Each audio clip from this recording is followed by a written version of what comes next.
May mga gabi na kahit anong ipikit mo ng mata, kahit anong dasal mo sa ilalim ng kumot, hindi mo maalis ang pakiramdam na may nakatingin sa'yo. Tahimik ang paligid, pero ramdam mong may gumagapang sa dilim, mabigat, malamig, parang kamatayan mismo ang dumadaan. Ganito nagsimula ang kwento ni Tino, isang binatang hindi piniling maging bayani, pero ginising ng mga bangungot ng nakaraan para lumaban. 16 na taong gulang si Tino nang masunog ang bahay nila. Isang gabing walang buwan, habang yakap ng ina ang bunsong kapatid sa isang sulok, siya naman ay nakatitig sa apoy na unti-unting lumalamon sa mundo nila. Wala siyang nagawa. Pagkatapos ng sunog, siya na lang ang natira. Simula noon, hindi na siya muling bumiti ng totoo. Nakikituloy-tuloy lang siya sa bahay ng tiyo niya sa kabilang baryo, pero malinaw sa lahat, isa siyang palamunin. Tahimik si Tino. Matipid sa salita, pero mabilis ang kamay. Marunong magtanim, mag-ani, mag-ayos ng sirang bubong. Pero may isang bagay sa mga mata niya na hindi mo basta-basta matititigan, parang may kinikimkim, parang may laging inaabangan. Hindi alam ng mga tao sa baryo, pero tuwing gabi, hindi siya natutulog. Sa halip, dala ang itak ng ama niyang sundalo at ang kwintas ng ina niyang albularyo, nililibot niya ang gubat. Hindi para manghuli ng hayop, kundi para bantayan ang mga nilalang na sa kwento lang dapat umiiral. Dati, hindi niya rin ito pinaniniwalaan. Akala niya, katang-isip lang ang mga aswang, ang mga tikbalang, ang mga nilalang sa ilalim ng kama. Hanggang isang gabi, nakita niya ito mismo. Kasama niya noon si Doro, ang tanging kaibigan niyang totoo. Lampa, payat, pero walang preno ang bibig. Si Doro lang ang nakakapagpatawa kay Tino. Isang beses, habang naglalakad sila pauwi galing sa ilog, may nadaanan silang matandang babae sa ilalim ng punong balete. Nakayuko ito, tila may sinusubo sa bunganga. Tangina, Tino, pabulong ni Doro. Tao ba yan? Hindi sumagot si Tino. Pero hindi rin siya gumalaw. Ang matandang babae, mabagal na lumingon sa kanila. Pula ang mata. Mahaba ang dila, parang ahas. May dugo sa labi. Walang salita, hinila ni Tino si Doro at sabay silang kumaripas ng takbo. Simula noon, hindi na nagbiro si Doro tungkol sa mga kwento ng matatanda. At si Tino, lalong tumahimik. Kasi sa gabing yon, may nakita siya sa liig ng matandang babae, isang pendant, kaparehong-kapareho ng suot ng ina niya nung araw ng sunog. Hindi niya sinabi kahit kanino. Pero sa puso niya, alam niyang hindi aksidente ang lahat. Ang sunog, ang pagkawala ng kanyang pamilya, at ang matandang iyon na tila sinusundan siya sa panaginip gabi-gabi. Nagsimula nang mapansin ng mga taga-baryo ang mga kakaibang pangyayari. May mga baboy na nawawala sa gabi. May sanggol na nagkasakit at hindi na gumising. May amoy na parang nabubulok na karne sa paligid ng simbahan tuwing madaling araw. May aswang sa baryo, bulong ng matanda sa tindahan. Lumanay ang kwento. Huwag niyo nga akong tinatakot, sagot ng iba. Pero si Tino, hindi na nagtaka. Alam niyang bumabalik na naman ang dilim. At alam niyang siya lang ang pwedeng lumaban. Habang ang mga tao ay abala sa anihan, siya na may abala sa pangangalap ng asin, bawang, at mga orasyon na iniwan ng ina niya. Bawat sulok ng bahay niya ay may anting-anting. Sa ilalim ng kanyang kama, may itak na nilublob sa banal na tubig. Wala siyang oras sa pag-ibig o sa mga kasayahan ng kabataan. Ang mundo niya ay isang digmaang hindi nakikita ng iba.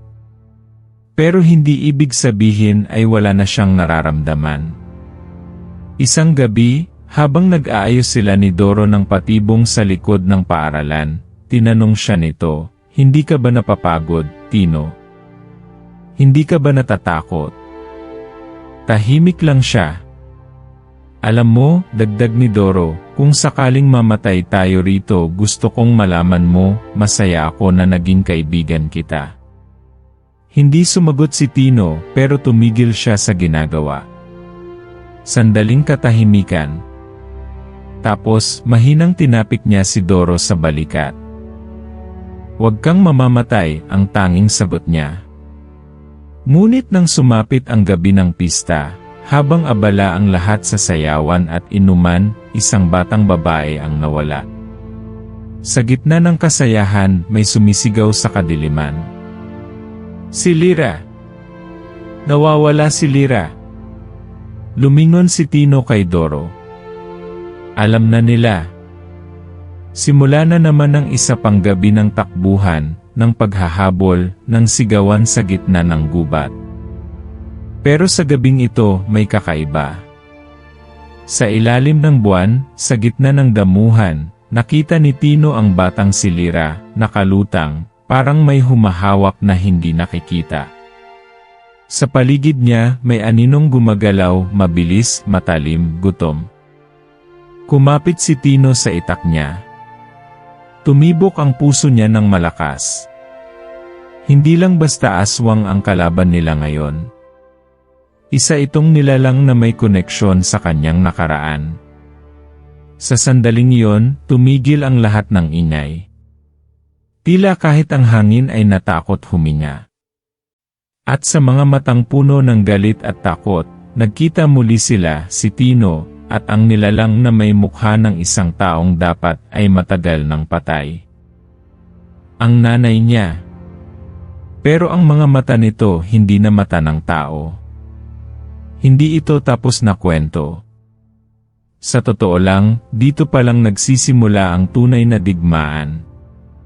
At kung akala mong ang mga aswang ay kathang-isip lang, baka ikaw na ang susunod nilang sundan. May mga bagay sa nakaraan na kahit gaano mo kalimutan, bumabalik. At minsan, hindi lang basta alaala ang dala nila, minsan, kasabay ng pagbabalik nila ay ang mismong mga halimaw na dati mong pinaniniwala ang wala na. Pagkatapos ng gabing nakita ni Tino ang kanyang ina sa anyo ng isang nilalang, hindi na siya muling nakatulog. Tahimik siyang bumalik sa bahay nila ni Tio Kaloy, pero may mga mata sa kanya, hindi lang mata ng aswang, kundi mata rin ng mga kapitbahay na nag-umpisang maghinala.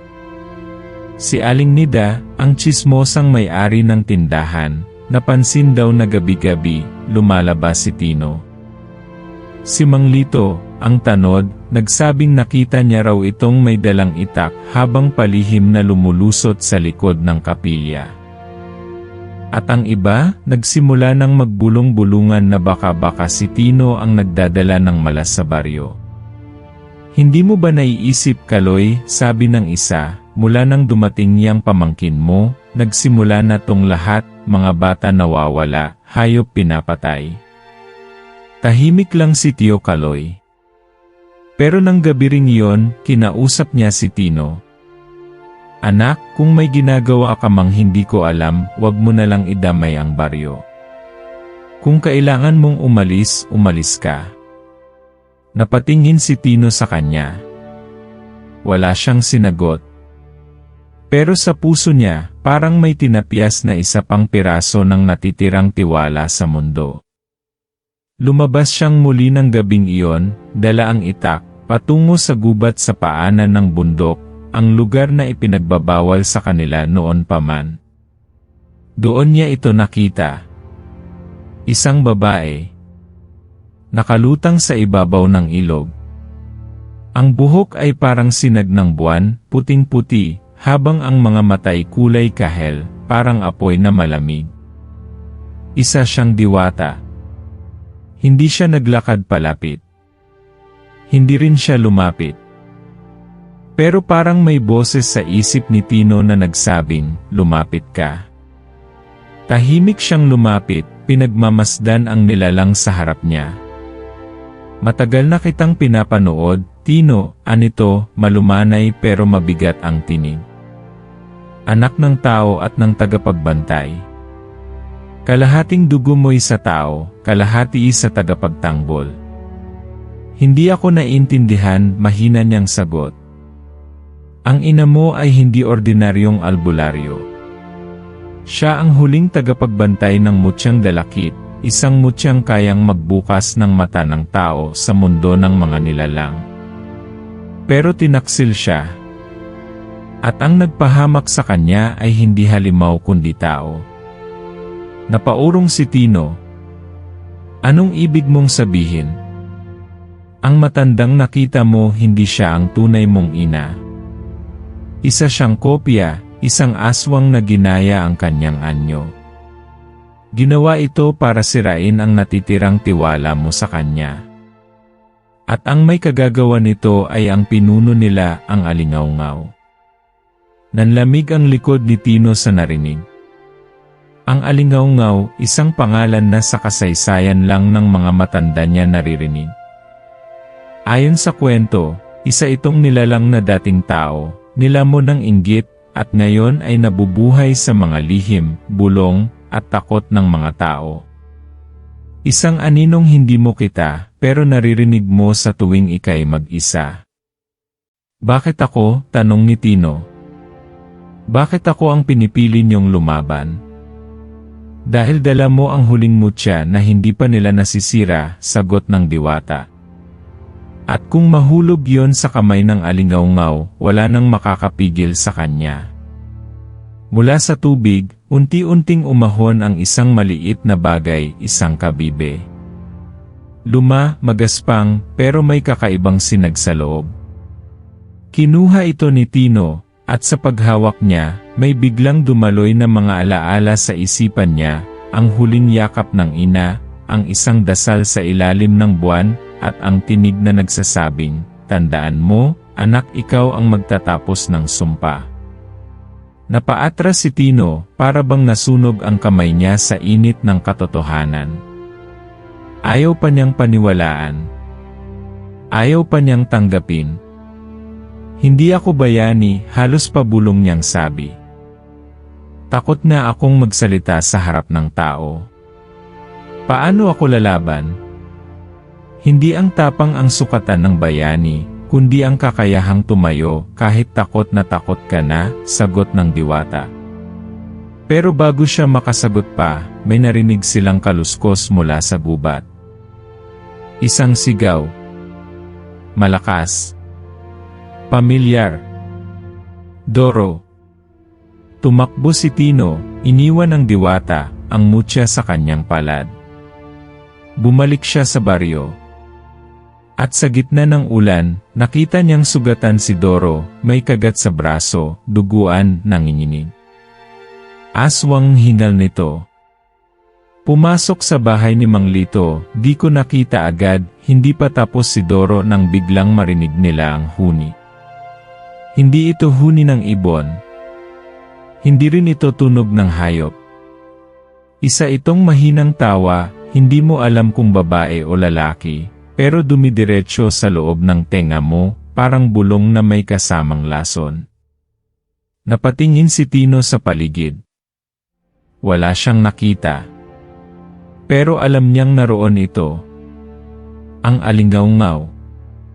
At ngayon, hindi na siya nagtatago. Hindi pa handa si Tino. Wala pa siyang alam.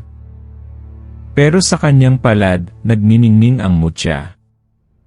At sa puso niya, unti-unti nang nabubuo ang apoy, hindi ng galit, kundi ng tungkuling hindi na niya matatakasan. Ang tanong lang hanggang kailan siya makakatakbo, bago siya mismo ang lamunin ng dilim. Hindi ka basta-basta matututo kung puso mo'y wasak. At paano ka lalaban kung bawat hakbang ay paulit-ulit na paalala ng mga nawala sa'yo? Si Tino, nakaupo sa gilid ng silong ng bahay ni Tio Kaloy, hawak pa rin ang mutya. Matagal na siyang basa ng ulan, pero hindi niya yon iniinda. Basang-basa rin ang damdamin niya, hindi lang sa lamig ng panahon, kundi sa bigat ng katotohanang hindi niya kayang isatingin. Si Doro nagpapagaling sa loob. Napilayan, sugatan, pero ligtas. Sa pagkakataong iyon, wala na siyang masabi. Tahimik din si Tio Kaloy, lumalakad-lakad, walang imik. Ilang araw na ring walang lumalabas ng bahay kapag gabi. Natatakot ang lahat. Parang binabalot ng usok ang bawat tahanan tuwing dapit hapon. May amoy na masangsang, parang nabubulok na laman. Ang mga bata, pinaiinom ng pinagpakulo ang dahon. Ang mga matanda, naglalagay ng bawang sa pinto. Pero si Tino, hindi sigurado kung sino ang nilalabanan niya, ang mga halimaw ba sa labas, o ang mga multo sa loob niya. Gabi-gabi siyang binabangungot. Sa panaginip niya, sunog pa rin ang bahay. Naririnig niya ang iyak ng kapatid, ang sigaw ng ina, ang kalampag ng bubong. Pero sa panaginip, siya'y nakatayo lang. Walang ginagawa. Gaya ng totoo. Isang gabi, napabalikwas siya ng bangon. Pawis na pawis, hinal na hinal. At sa bintana ng kanyang silid, may nakita siyang anino, nakatingin sa kanya. Hindi gumagalaw. Hindi rin nagtatago. Nakapako lang doon. Nang kumurap siya, wala na. Pero alam niyang hindi iyon panaginip. Kinabukasan, lumapit sa kanya si Lola Sabel, ang matandang albularyo sa kabilang baryo. Hindi sila magkakilala ng malapit, pero kilala raw siya nito. Alam ko ang dugo mo, sabi ni Lola Sabel. Alam ko ang sakit na pasan mo. Hindi sumagot si Tino. May mga kasalanang hindi mo ginawa, pero pasan mo, patuloy ng matanda. Ang nanay mo, hindi lang tagapagtanggol. Isa siyang bantay ng balanse. At binuwag ng mga nilalang ang balanse. Ikaw na lang ang natitira. Iniiwasan ako ng mga tao. Sinisisi nila ako. Pati si Tio Kaloy, gusto na akong paalisin, mahinang sagot ni Tino. Dahil hindi nila alam ang totoo. Pero may mga bagay na kahit hindi nila makita, kailangan mo pa ring ipaglaban. Binigyan siya ni Lola Sabel ng isang lumang kahon. Sa loob, may isang maliit na bato, itim, makintab, parang nasunog. Bato ng pagtatama, paliwanag niya. Ginagamit sa oras ng kaguluhan ng damdamin. Kung gusto mong maging totoo ang lakas mo, kailangang buo ang loob mo. Pero paano mo bubuin ang isang loob na matagal ng wasak? Habang naglalakad si Tino pauwi, may dumaan sa gilid niya, isang matangkad na lalaki, nakasuot ng mahabang damit, walang muka. Literal na walang mukha. Walang mata, ilong, bibig. Pero sa loob ng ulo niya may boses.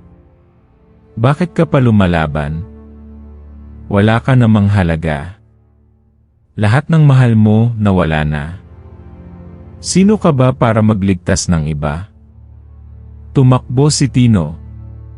Tumakbo siya pabalik sa bahay, hawak-hawak ang mutya at ang bato, parang mga bagay na pipigil sa kanyang malunod sa sariling isip. Pero kahit nasa loob na siya ng bahay, ramdam pa rin niya ang tinig. Hindi iyon basta kalaban.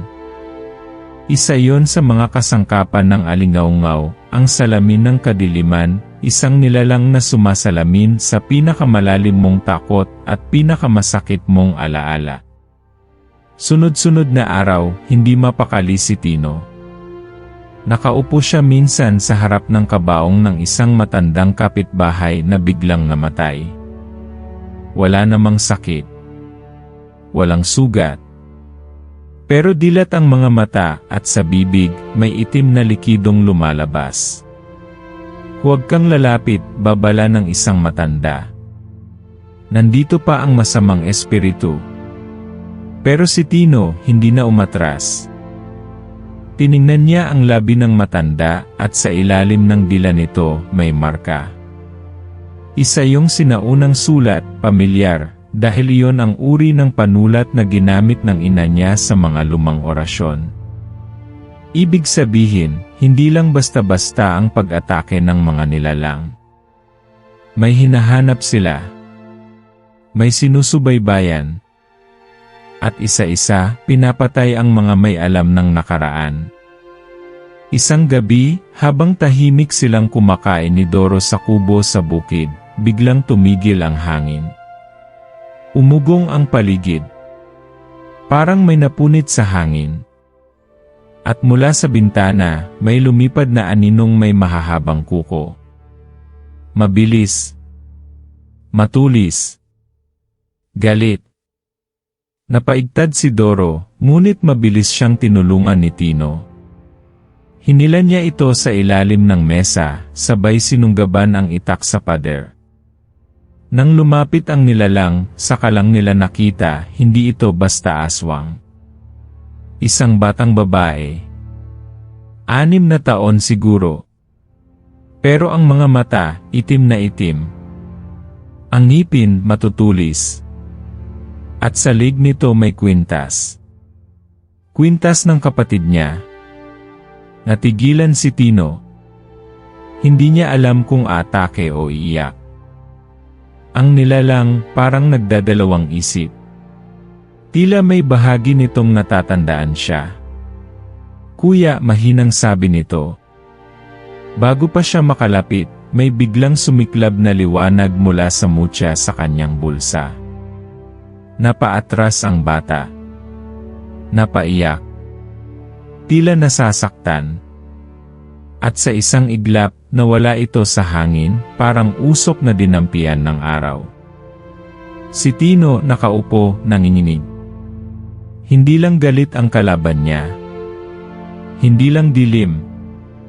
Kundi ang posibilidad na ang minamahal mong nawala ay hindi tuluyang nawala.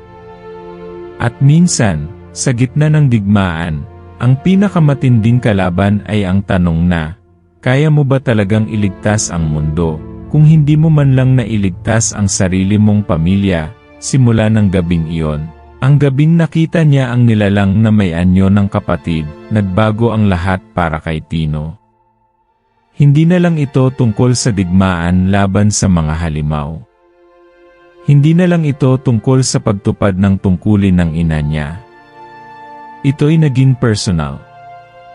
Pagbalik nila sa bahay ni Tio Kaloy, tahimik silang dalawa ni Doro. Wala ni isa ang gustong magsalita tungkol sa nangyari.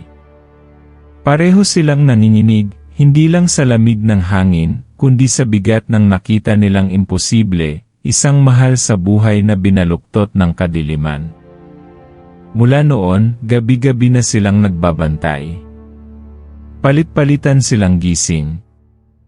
Laging may hawak na itak at nakasuksok sa bulsa ni Tino ang mutya. Sa ilalim ng papag, nakatago ang itim na batong bigay ni Lola Sabel. At sa bawat tiktak ng orasan, lumalalim ang pakiramdam na may isang bagay na papalapit, isang bagay na hindi mo makikita agad, pero ramdam mo sa hangin, sa katahimikan, sa panaginip. Isang gabi, habang nagbabantay si Doro, napansin niyang nagagalaw ang baso ng tubig sa mesa kahit walang hangin. Napatingin siya kay Tino na tulog sa gilid, tapos ibinalik ang tingin sa baso. Umuuga. Dahan-dahan siyang tumayo. Lumapit. Nang hawakan niya ang baso, napaso siya. Mainit. Tubig to, di ba? Bulong niya sa sarili. Pero biglang, crack! Binasag ito nang hindi man lang hinawakan. At sa salamin ng baso, bago ito tuluyang nagkabitak-bitak, nakita niya ang anino sa likod niya, mahaba, matangkad, walang mukha. Napaatras si Doro. Pero wala na yon sa paglingon niya. Umaga na nang ikwento niya ito kay Tino. Ngunit imbes na matakot, napayuko lang si Tino. Nararamdaman ko rin, sabi niya. Hindi na sila nagtatago. Unti-unti na silang lumalapit. Nagdesisyon silang lumayo muna sa baryo. Pumunta sila sa isang lumang bahay sa dulo ng gubat, dating taguan ng ina ni Tino kapag may ritual o dasal sa ilalim ng buwan. Dinala nila ang ilang gamit, mga halamang gamot, orasyon ni Lola Sabel, at ang pinakahalaga, ang lumang itak ng ina ni Tino na natagpuan niya sa ilalim ng puno ng dalakit. Sa loob ng bahay na yon, nagsimula silang maghanda. Araw-araw, sinasanay ni Tino ang sarili. Hindi siya sanay sa laban, pero ang katawan niya parang kusang tumutugon. Para bang may alaala ang dugo niya na gising na muli. Tinuruan din siya ni Doro ng ilang teknik ng pagtatanggol, dahil kahit pilyo at lampas siya sa paningin ng iba, dati siyang tumutulong sa barangay tuwing may gulo. Sabay silang tumatakbo, nagsasanay ng suntok, iwas, at tago. Pero sa bawat galaw ni Tino, may kapansin-pansing galit, parang may nilalabanan siyang mas malalim pa sa mga halimaw. Parang gusto mong sirain ang sarili mo, sabi ni Doro isang araw matapos silang mag-ensayo. Baka nga, sagot ni Tino. Baka gusto ko ring mawala. Hindi mo kasalanan ang nangyari noon. Pero nandun ako, Doro. Naroon ako nang mamatay ang kapatid ko. Hindi ko siya mailigtas. Tahimik si Doro. Walang sinagot. Pero lumapit siya at tinapik ang balikat ni Tino. Ngayon, may pagkakataon ka. May laban kang pwede mong tapusin. Huwag mo nang hayaang maulit. Bumigat ang gabi. Habang tumatagal, dumarami ang palatandaan. Isang araw, natagpuan nilang patay ang mga hayop sa paligid, walang dugo, pero may marka sa leeg. Ang mga puno, tila na umuluntoy. May mga ibong natutulog sa umaga. At ang pinakakakilakilabot, isang batang babae ang natagpuan sa gilid ng ilog, gising, pero walang malay, nakangiti, pero wala ng kaluluwa ang mga mata. Pinuntahan sila ni Lola Sabel. Hindi ito basta pagsalakay, sabi niya. Paghahanda ito ng alingaungaw. Kinuha na niya ang maselang parte ng mundo natin, takot. Hindi ba't matagal na siyang nawawala, tanong ni Doro. Hindi siya nawala. Tinatago siya ng sariling anino niya. At ngayon, gusto niyang sirain ang koneksyon ng mga nilalang sa liwanag. Gusto niyang putulin ang pag-asa. At kayo lang ang sagabal. Sa harap ng bahay, gabi na, habang nag-aayos si Tino ng mga palatandaan sa paligid, bawang, asin, sinulid na pula, napatingin siya sa gubat. Parang may gumagalaw. Doro, tawag niya. Ikaw ba yan? Walang sagot. Kumuha siya ng sulo at lumapit sa punong malapit sa dulo ng bakuran. May anino. Tumatalon sa puno. Parang bata. Parang siya. Kuya, sumilay ang tinig. Isang batang lalaki. Kalbo. Punit ang damit. At sa ilalim ng mga kuko nito may dugo. Kuya, halika na. Uwi na tayo. Napaatras si Tino. Hindi siya makagalaw. Tulungan mo ako, bulong ng anino. Ngunit nang lapitan niya ito, nag-iba ang mukha. Naging matanda. Naging lalaki. Naging babae. Naging hayop. Naging usok. At bago siya tuluyang mabuwal sa takot, isang tinig ang sumigaw. Huwag kang magpapadala sa anyo nila. Si Doro. Hawak ang mutya, nagniningning. Biglang nawala ang anino. Pagbalik nila sa loob, tahimik silang dalawa. Dumarami na sila, mahinang sabi ni Tino. At kung hindi tayo handa, tayo ang susunod. Hindi pa nila alam kung kailan darating ang alingaw-ngaw. Hindi pa nila alam kung kakayanin nila. Pero sa mga mata nila, halatang isa lang ang tiyak, wala nang atrasan. At sa dilim ng gabi, habang unti-unting humihina ang liwanag ng gasera, may narinig silang mahinang pagkatok sa pinto. 1, 2, 3. Tapos tawa. Isang mahinang tawa, parang wala lang, pero sapat para hindi na sila makatulog buong gabi. Hindi na bago ang takot kina Tino at Doro. Pero sa gabing iyon, ang gabi ng tawa sa likod ng pinto, ibang lamig ang bumalot sa kanila. Hindi na lang takot. Hindi na lang kabanggaling sa labas. Parang may nagbago sa loob mismo ng bahay. Nang sinilip nila ang pinto, walang tao. Walang bakas. Pero may iniwang marka sa lupa, isang bilog na may mga sulat na hindi nila maintindihan, parang sinaunang baybayin pero baluktot, waring nilapastangan. Tino, bulong ni Doro, di mo ba to nakita noon sa lumang orasyon ng nanay mo? Tiningnan ni Tino ang marka. Tiningnan niya ng matagal, tahimik. Tapos, dahan-dahan siyang tumayo, hawak ang mutya sa bulsa. Hindi niya ito isinulat, mahinang sabi niya. Ito ang isinulat laban sa kanya. Noon lang niya naalala, bata pa siya, isang gabi, nakita niyang umiiyak ang ina habang sinusunog ang isang sulat sa likod ng bahay. Ang hangin noon ay malamig, ang apoy tila ayaw lumaki. At ang sulat, nakasulat sa parehong wika ng marka sa lupa ngayon. Tayong dalawa na lang talaga, ha? Biro ni Doro habang naglalagay ng asin sa mga bintana, sinusubukang alisin ang kaba. Ngumiti si Tino pero walang saya sa mata. Makalipas ang ilang araw, pumunta si Tino mag-isa sa gubat. May tinutunton siya, ang landas ng aninong nakita niya noong una, ang batang babaeng mukhang kapatid niya.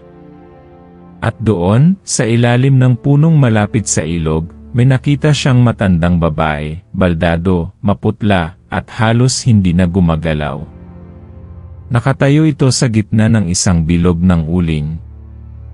Ako ang huling saksi, sabi ng babae nang makalapit siya. Nang ano? Tanong ni Tino. Nang kung sino ka talaga. At kung ano ang ginawa ng ina mo para itago ka. Napako sa kinatatayuan si Tino. Ang matanda, tinuro ang dibdib niya. Hindi ka lang anak ng tagapagtanggol. Ikaw ang kinatawa ng ikatlong ugat, ang anak ng liwanag at dilim. Anak ng isang tagapagtanggol at ng isang dating alagad ng alingaw-ngaw. Parang may bumagsak sa mundo ni Tino. Huwag mong paniwalaan, biglang sabi ng isang tinig sa likod niya. Si Doro. Ngunit hindi siya mag-isa. Kasama niya si Tio Kaloy. Pumunta kami para hanapin ka, sabi ni Tio Kaloy. Pero may bigat ang boses niya. At may hawak siyang itak. Bakit kayo may dala niyan? Tanong ni Tino. Hindi sumagot si Tio Kaloy. Tumingin lang kay Doro. Doro, na noon ay hindi makatingin kay Tino. Anong totoo, Doro? Tanong ni Tino, mababa ang tinig pero puno ng punit. Tahimik si Doro. Tapos, dahan-dahan siyang nagsalita. Matagal na akong inutusan. Matagal ko nang alam kung sino ka talaga. Anong ibig mong sabihin? Ang unang sumubaybay sa'yo ako. Bumigat ang katahimikan. Huminto ang hangin. Ang lahat ng nararamdaman ni Tino, galit, sakit, pagkalito, parang sabay-sabay na bumagsak sa dibdib niya. Akala ko kalaban ka, tuloy ni Doro, umiiyak. Pero hindi ako makapagsumbong. Kasi nakita ko kung paano ka magmahal. Kung paano mo inalala ang kapatid mo. Paano ka tumayo kahit durog ka na. Pero nagsinungaling ka pa rin. Hindi ko na alam kung alin ang totoo, Tino. Pero isa lang ang sigurado ko, hindi ikaw ang halimaw. Hindi mo pinili ang dugo mo. Napatingin si Tino sa matandang babae. Nakatayo pa rin ito, tahimik. Tama siya, bulong ng matanda. Hindi mo pinili. Pero kaya mong piliin kung sino ka ngayon. Biglang nagdilim ang paligid. May parang ulap na bumalot sa gubat. Nagsimulang umiyak ang langit, ulan na parang may halong abo. Mabilis na lumamig ang hangin at mula sa mga anino ng puno may mga mata. 1, 2, 10, daan-daan. Mga aninong walang anyo. Mga nilalang na hindi mo maipinta. Sila ang mga alagad ng alingaungaw, mga nawalan ng alaala, pinilit kalimutan ang liwanag, at ngayon ay gutom sa takot. Tino, sigaw ni Doro. Tumakbo na tayo. Pero hindi gumalaw si Tino. Nakatayo lang siya. Hawak ang mutya. Hawak ang bato ng pagtatama. At hawak sa puso ang isang pilat na matagal na niyang kinikimkim, hindi siya ang inakala niyang siya. Ito ang dahilan kung bakit laging may tanong sa sarili ko, bulong niya. Kung bakit kahit anong gawin ko, parang kulang pa rin. Lumapit si Tio Kaloy. Tino, hindi pa huli. Nasa iyo pa rin ang pagpili. Tumingin si Tino sa paligid. Sa dilim. Sa mga mata. Sa aninong lumalapit. At sa gitna ng ulan, sa ilalim ng gubat, napagtanto niya ang isang bagay, hindi na sapat ang pagtatanggol lang. Kailangan na niyang harapin ang sariling anino. Hindi para sa mundo, kundi para sa sarili niya. Ngunit bago pa siya makapagsalita, biglang may sumabog na liwanag mula sa lupa. Ang bilog ng uling ay nagliyab, at mula rito, lumitaw ang isang nilalang, mataas, puti ang balat, may pakpak na parang gawa sa ulap. Isang diwata. Ang wakas ay malapit na, sabi nito. At ang desisyon mo, Tino, magtatakda kung alin ang mananatili, liwanag o kadiliman. At sa isang iglap nawala ito. Kasama ang mga anino. Kasama ang ulan. Tahimik ang paligid. Pero ang puso ni Tino hindi na matahimik. Dahil ngayong alam na niya ang katotohanan, mas mahirap nang piliin kung ano ang tama. Mas mahirap kapag puso mo na mismo ang hinihingan ng sakripisyo. Bago pa man sumikat ang araw, nagpasya si Tino. Hindi na siya tatakas. Hindi na siya magtatanong kung bakit siya ganito. Hindi na siya hihintayin pang may mawala ulit. Lakad siya ng lakad, tahimik, pero matatag ang mga hakbang. Bitbit ang mutya sa dibdib, ang lumang itak ng kanyang ina sa likod, at ang bagong apoy sa loob ng dibdib niya, hindi galit, kundi paninindigan. Sa tabi niya, si Doro, tahimik lang pero hindi bumibitaw. Sa likod nila, si Tio Kaloy, at sa sulok ng gubat, parang may presensyang nagmamasid, ang diwata, hindi na nagpapakita, pero ramdam. Malapit na sila sa bato ng alingaungaw, isang sagradong lugar na sinasabi ng matatanda. Doon bumukas ang pinto noon sa pagitan ng daigdig ng tao at ng nilimot. Doon rin daw sinumpa ang ina ni Tino, at doon rin muling magbubukas ang dilim. Pagdating nila, ang paligid ay walang hangin. Ang mga dahon parang takot gumalaw. Tila pati ang oras natigil. Sa gitna ng malawak na lupain, may nakatindig na nilalang, mahaba ang buhok, kulay abo ang balat, ang mga mata ay walang itim, walang puti. Puro liwanag na malamig, parang kandilang nauupos. Hindi siya mukhang halimaw. Hindi rin siya tao. Isa siyang nilalang na mukhang puno ng lungkot, pero walang awa. Alingaungaw. Dumating ka na rin, sabi nito, mahina ang boses pero nag-echo sa paligid. Anak ng pagtataksil. Bunga ng pagkakahati. Hindi ko pinili to, sagot ni Tino, mababa pero matatag. Ngunit nasa iyo ang dugo ko. Hindi ako tulad nyo. Tahimik si Alingaungaw tapos mumiti. Pareho tayo. Pareho tayong iniwan. Pareho tayong sinumpa. Pero ako, tinanggap ko. Ikaw nagtatago pa rin. Dahan-dahang lumapit si Tino. Lumapit din si Doro at si Tio Kaloy, pero pinigilan sila ni Tino. Ako lang, Anya. Huwag na kayong sumama. Ngunit habang palapit siya, nagsimulang gumalaw ang lupa. Mula sa ilalim, bumangon ang mga anino. Mga anyo ng tao, pero walang mukha. Mga nilalang na gutom, sabik sa hininga ng mga buhay. Tino, sigaw ni Doro, sabay hugot ng itak. Nagsimula ang labanan. Si Doro, mabilis, matalas ang bawat galaw. Si Tio Kaloy, kahit may edad, bumalik ang lakas, parang may apoy na muling sumiklab sa dugo niya. Ngunit si Tino, diretso kay Alingaungaw. Hindi niya pinansin ang mga anino. Sinalubong niya ang mismong ugat ng dilim. Nang magtagpo ang kanilang mga tingin, biglang kumidlat. Sumabog ang lupa. Tumilapon si Tino, pero agad siyang bumangon. Masakit ang katawan, pero mas masakit ang bigat sa dibdib. Bakit kailangan mong sirain ang lahat? Sigaw niya. Bakit kailangang pagbayaran ng buong mundo ang sakit mo? Dahil walang nakinig, sigaw ni Alingaungaw. Dahil kahit anong sigaw ko, walang sumalo. Kaya ako ngayon ang hubog ng bagong katahimikan. At sa isang iglap, naglaho si Alingaungaw at lumitaw sa likod ni Tino.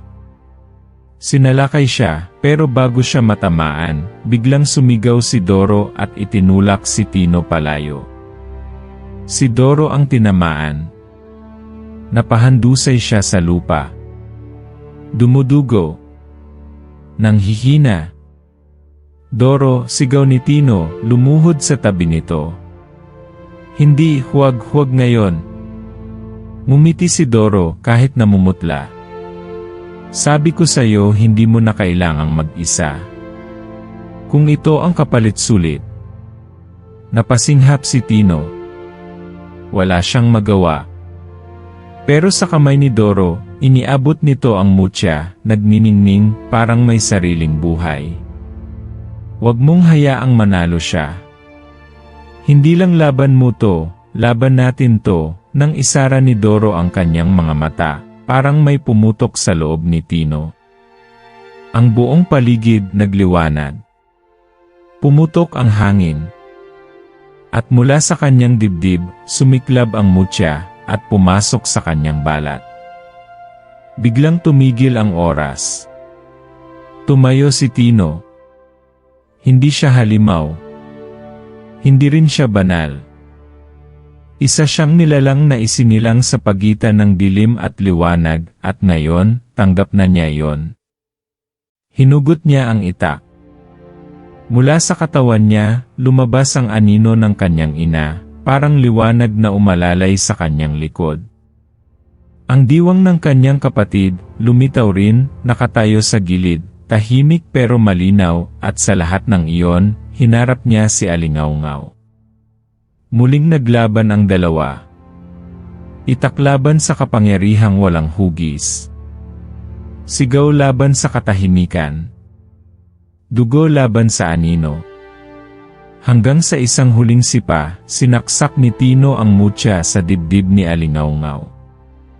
Sumigaw ito, isang sigaw na hindi galit, kundi puno ng pagod. Puno ng hinanakit. At bago siya mawala, sinabi niya, sana noon pa may sumalo sa akin. Tapos nawala siya. Kasama ng mga anino. Kasama ng takot. Tahimik ang paligid. Bumalik ang hangin. Bumalik ang araw. Ngunit hindi na bumalik si Doro. Nang lumuhod si Tino sa tabi ng kaibigan niya, wala siyang sinabing salita. Umiyak lang siya, hindi ng takot, kundi ng isang lalaking muling naiwang mag-isa, pero hindi na nawawala ang dahilan.